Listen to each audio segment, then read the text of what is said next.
Thank you all very much for joining us today.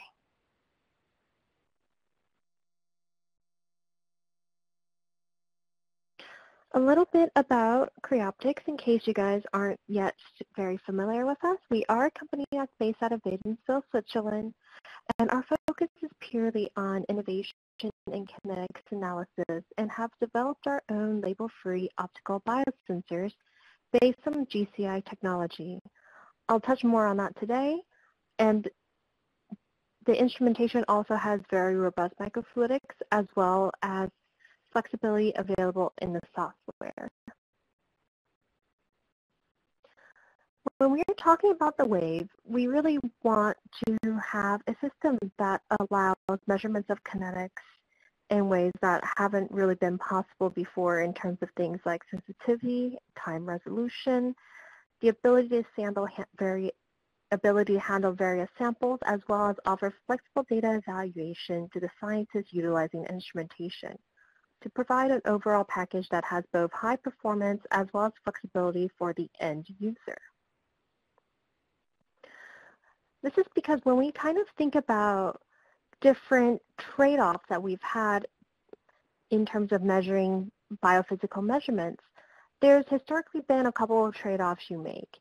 Either you have systems with built-in microfluidics that were able to give you very high sensitivity, very good measurement of kinetics, or you were able to have systems that removed microfluidics completely, but maybe didn't quite achieve as high a sensitivity as one would dream of having.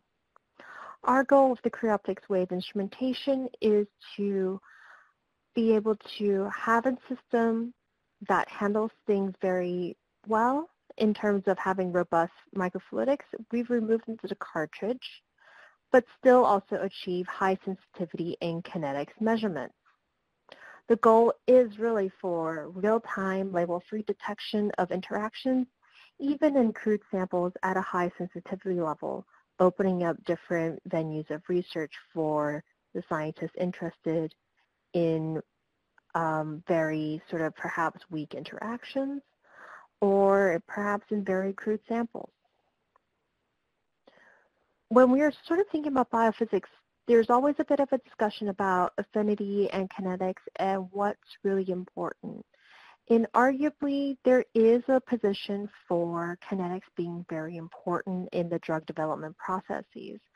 As we move things from hits to leads to drugs, generally the affinity of what we're looking at as we narrow down our range gets higher and higher in affinity.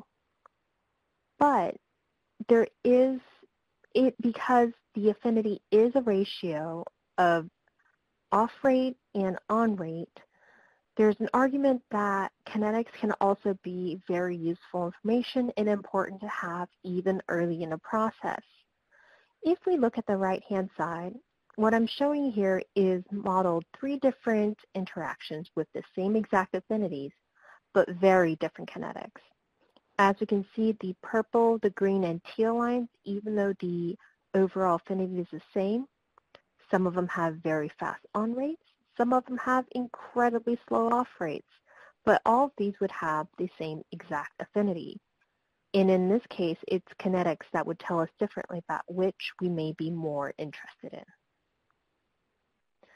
And in order to discuss more about how we go about doing this and the applications as to do with memory proteins, we of course want to talk a bit about technology underpinning things such as real-time interaction analyses.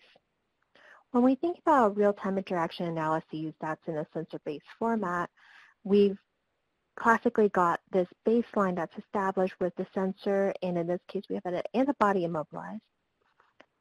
At baseline, what is happening is that buffer is being flown over that baseline with immobilized ligand.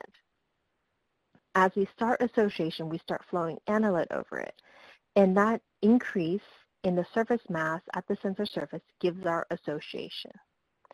Then we eventually reach equilibrium, and at that point we can use that to calculate the final affinity, or as we switch to buffer, we'll switch from analyte to buffer, we get that dissociation measurement of analyte coming off of that ligand.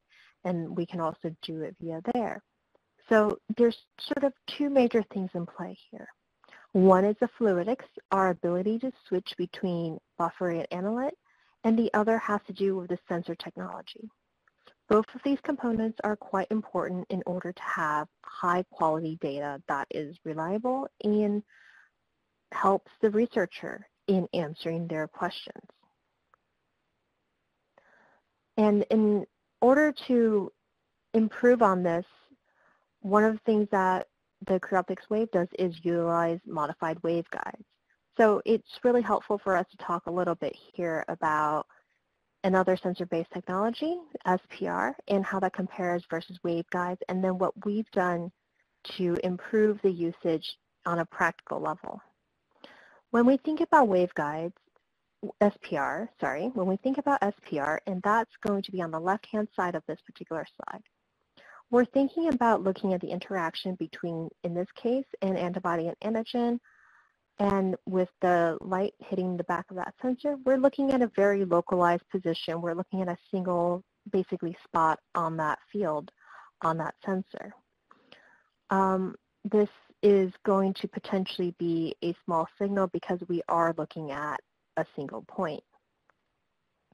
However, classically, when we think about waveguides, it's more of a situation where, almost like fiber optics, that light is going to be passing through that sensor surface. That is to say that this light is going to be traveling across the whole sample, thus getting a chance to feel much more of these antibody-antigen interactions that we're sort of depicting in the cartoon on the right-hand side, giving a better signal. Now, waveguides classically does require that there's two light paths that are being referenced to each other, and we are looking at a change in light phases. This does have some historical problems in terms of sensitivity to things like temperature and vibration, but what we've solved some of those problems at Creoptix here with grating-coupled interferometry. By using microfabricated grating in order to couple the light in and out, we are able to avoid the problems of sensitivity to temperature shifts, avoid some of the sensitivity to that vibration of classic waveguides, and still able to take advantage of that sensitivity from this specific technology underpinning the measurement. This allows us to have high sensitivity as well as avoid some of the bulk effect situation, have a low bulk effect situation possible with the GCI technology. And so that really helps with the sensitivity, which can be very important as we begin to talk about things like measurements with membrane proteins. There's quite a few considerations when we're thinking about membrane proteins, right? I think those of us who have worked on them on any way, shape, or form know that there's a lot of things that can be very tricky when it comes to working with them. Some of the major caveats are going to sound very, very familiar. You know, membrane proteins may not be a big part, so we need that expression levels are high such that we're sure that there's enough protein to work with. Protein stability is, of course, another big one. The proteins need a stable enough buffer situation that we can work with this over time. We also highly recommend that proteins be tagged, because this means this is not only for your purification processes, but we can also take advantage of this in designing and creating situations where we kind of enrich for your particular membrane protein of interest when we're talking about immobilizing it onto a sensor surface. The really kind of unique thing about the WAVE system is that when we're talking about membrane proteins, we can look at the membrane proteins in a variety of different ligand environments at a variety of different sizes. And we'll sort of cover some of those different examples in some of those cases today. The first example I want to point out here is looking at the binding of a nanobody to a GPCR in an intact membrane. Now, this was a very crude membrane extract where the membranes were very minimally prepared. That is, it underwent just one round of centrifugation to have that GPCRs.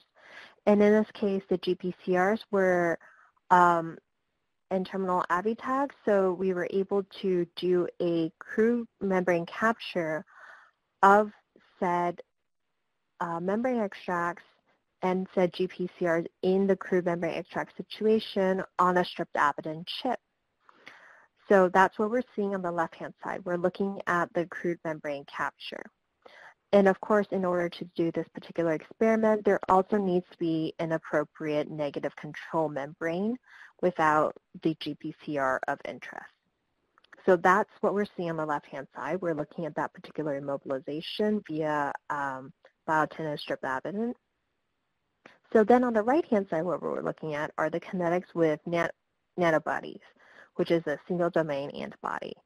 So that's what we're looking at here. We are able to look at GPCRs in a crude membrane extract, as well as its interaction with nanobodies in this case. We are also able to look at things in a much more prepared fashion. Some people are interested in looking at how different proteins interact in different particle forms. In this particular case, what I'm showing here is data on kinetics of looking at membrane proteins in a VLP format.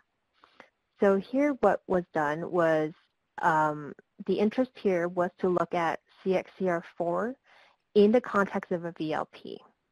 So in order to immobilize the CXCR4 VLPs to a surface, wheat germ agglutinin was first amine coupled onto a PCH surface. And then the wheat germ agglutinin chip then basically captures the VLPs via the sugars. So in this case, the negative control needed here was essentially that empty VLP. So in this case, what we were able to look at then is that CXCR4 in a VLP context and its kinetic interaction to anti-CXCR4 antibodies. So that's the sensorgram we're showing on the left-hand side. And as with every good experiment, there should be a control, and that's what we're showing on the right-hand side, where we're attempting to look at anti-CXCR4 antibody kinetics compared to empty VLPs, and we see that there's no interaction there. So we were able to really kind of get in and look at antibody kinetics on VLPs from a crude prep that was able to be resolved. Some really interesting additional GPCR work in mini-G protein kinetics here were done actually by my colleague, Dr. Romy Nemi, and the materials were kindly provided by Professor Tate's group. In this particular case, we had a his tag solubilized receptor that was captured and amine coupled on channels 3 and 4. That is to say, if we look at the bottom left-hand corner, what we see happening here in several stages of the capture and amine coupling is that first we put nickel onto the NTA via nickel chloride. Then we activate the PCH surface via the EDC NHS. Then the receptors are then coupled on. And then we end everything with ethanoline. We use EDTA to remove any remaining nickel from all channels. And that basically prepares and immobilizes the receptor of interest here. As a particular control, a mini-G protein was then also captured and amine coupled onto channel 2 in the same method. And that's what's shown on the right-hand side. So that's the methodology here by which the experiment in particular was set up. And then here what we wanted to do was to look at, it requires sort of what we call a sample buffer injection process. Because the receptor in particular has to be activated, it has to be in the correct form with the addition of donitriptan.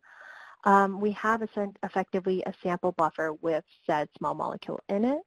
So this is similar to the ABA format if you're familiar with some of the SPR terminology in terms of how a system is set up. So we have the running buffer, we have a sample buffer with donitriptan, a sample buffer plus the analyte, and then sample buffer again with donitriptan to look at that dissociation before going back to the running buffer. And with this in particular, in this case, what we were able to look at was the kinetics of the mini-G protein binding to a solubilized and unpurified receptor in this case.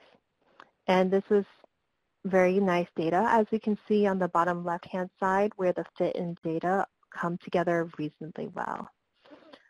This isn't exactly a one-to-one interaction, but this quite was something that was expected in this case. There are also other groups that have been doing a lot of work in terms of work with membrane proteins, in particular GPCRs. In particular, the group at LeadX Pro has been doing a great deal of development in looking at drugs for GPCRs. In this case, they kindly allow us to use some of the data here from their work on a Class A GPCR. In this particular case, this is a completely purified protein that is detergent solubilized in DDM. In this case, the orthosteric compound is used to saturate the orthosteric site so that we can then try to look at any sort of allosteric binders. So you likely have already begun to see sort of a trend here where a lot of membrane protein work is really helped along by the use of different tags in immobilization. In this particular case, they utilize his tags to do that nickel and TA immobilization. And as you can see, the kinetic data that was measured, and then also the equilibrium that was measured, they see like really good correlation. And the scientists there have been quite happy in terms of the ability to use the WAVE to investigate, look at allosteric compound binding to GPCRs in the orthosteric ligand complex, as well as other work with membrane proteins. There's also been some really interesting nanobody, Sybody characterization. I know we've talked a lot about GPCRs because a lot of people are interested in that particular segment of membrane proteins. But there's also been some really interesting work being done on different transporters, as well as how they might interact with Sybodies. In this case, this was, I believe, collaboration between some of the LeadX Pro as well as University of Zurich.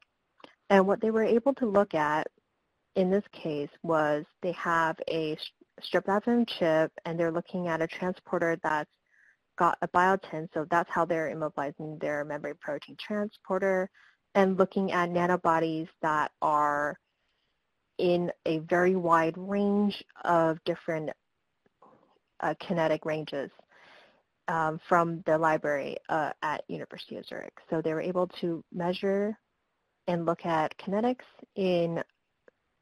across a wide variety range, different fast or slow on rates, and affinities stretching from 1 micromolar to even very high picomolar. One of the things that has been very important to us at Creoptix is the concept of having flexible data evaluation, because what's the point of having, an experiment if it becomes a pain to really actually work with the system? We've really got a workflow-based design that hopefully mirrors the way you work. Us as application scientists, we do a lot of the discussions with our in-house development to try and create a system that reflects how things work in the lab.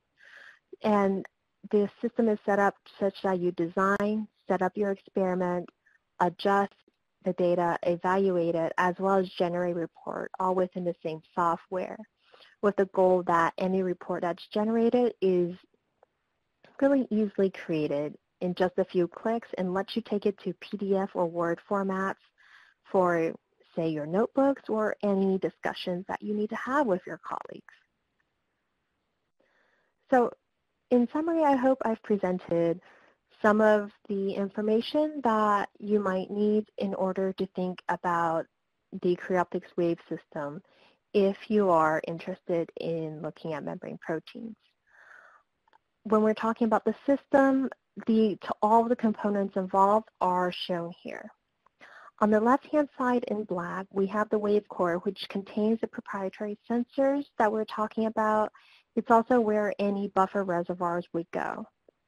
On the right-hand side, we have the WAVE sampler. That's where the auto sampler is. It's a temperature-controlled auto sampler for different plates and vials. It can handle from 48 vial to 48 vial racks, 96 well plates, or 384 well plates. As I mentioned briefly before, the system is all controlled via our WAVE control software. It's an intuitive software for both the control as well as data evaluation of any experiments you may be doing. Then last, but of course not least, is the WAVE chip system. By moving the microfluidics from the instrumentation and onto a chip, this really is part of what helps our system be robust, as well as we offer a wide variety of different functionalized surfaces that the scientist is often needs or wants. I like to call it the kind of usual suspects of the kind of functionalization someone might want. We're also super happy that in the time that we've been a company, there's already been quite a number of publications utilizing the Creoptix WAVE. I've highlighted some of them here, and I'm always happy to help point you towards particular things of interest. And we're very proud to continue to work with some of our customers in terms of supporting them in their scientific questions. And we hope to answer any scientific questions you guys may have today.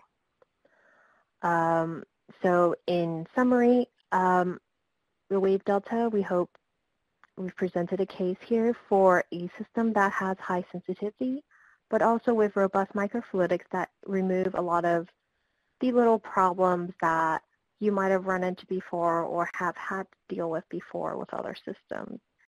And you may begin to want to think about different solubilization and purification conditions and what you can do as you're trying to work on tricky membrane proteins. With the ability to work with cruder membrane extracts, crude membrane proteins, we can think about, maybe avoiding some of those really laborious receptor purification procedures. I know that